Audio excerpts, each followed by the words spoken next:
చాలా మందిని ఎన్ని సంవత్సరాలకు చూసినో అక్కడ పెళ్లి దగ్గర మొత్తం తిరిగి ఇంకా అందరిని కలుసుకొని అందరితో మాట్లాడి అన్నం తినే లోపు ఇక్కడ ఏమైనా వాటర్ ఇట్లా జ్యూస్ ఏమైనా ఉంటే తాగుదామనేసి వచ్చినాము. కానీ ఇక్కడ పాన్ కనిపించింది. చాలా రోజులు అవుతుంది. ఆ పాను మంటతో ఇట్లా డాన్స్ చేసుకుంటూ ఒక్కొక్కరికి ఇస్తున్నారు. మేమైతే తిందామని అక్కడికి వచ్చినాము.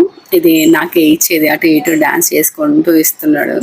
కానీ మస్తు ఉన్నది. నోరు ఎర్ర కాలేదు ఎందుకో నాలుక, కానీ టేస్ట్ మాత్రం బాగుంది.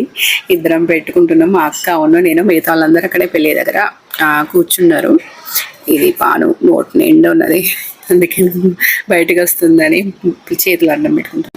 ఇక్కడ ఇంకా ఐస్ క్రీము గులాబ్ జామ్ అయితే తిన్నాము. తిని ఇంకా అక్కడ అందరున్న దగ్గరికి వెళ్ళాము. అన్నం మాత్రం తినకుండా అటు ఇటు తిరిగేసరికి అందరితో మాట్లాడుతూ ఉండేసరికి అక్కడ అన్ని ఐటమ్స్ అయిపోయినాయి. లాస్ట్కి పెరుగన్నం తినాల్సి వచ్చింది.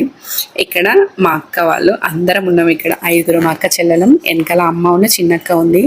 ఇక్కడ పెద్దక్క కనబడతలేదని నేను అటు ఇటు తిప్పుతున్నా కెమెరా. ఇక్కడ ఈ అక్క జరిగింది కదా బ్లూ శారీ, ఆ పెద్దక్క అన్నట్టు. ఇంకా పెద్దక్క కూడా మళ్ళీ యూఎస్కి వెళ్తుంది. 6 నెలల వరకు కనిపించదు. తిన్నా తినకున్నా అందరినీ కలుసుకుంటే ఎంత మంచిగా అనిపిస్తుంది కదా. అంటే ఎప్పటిప్పుడు చుట్టాలందరినీ కలుసుకున్నాం, చాలా మందిని. ఇంకా చాలా మంది రాలేదు. ఇక్కడ మా ఫ్యామిలీ ఫొటోస్ అయితే దిగుతున్నామండి. ఇది ఫుల్ వీడియో చూడాలనుకుంటే ఛానల్ నేమ్ కింద లింక్ ఇస్తున్నానండి. అలాగే వీడియో నచ్చితే లైక్ చేయడం మర్చిపోకండి. బాయ్.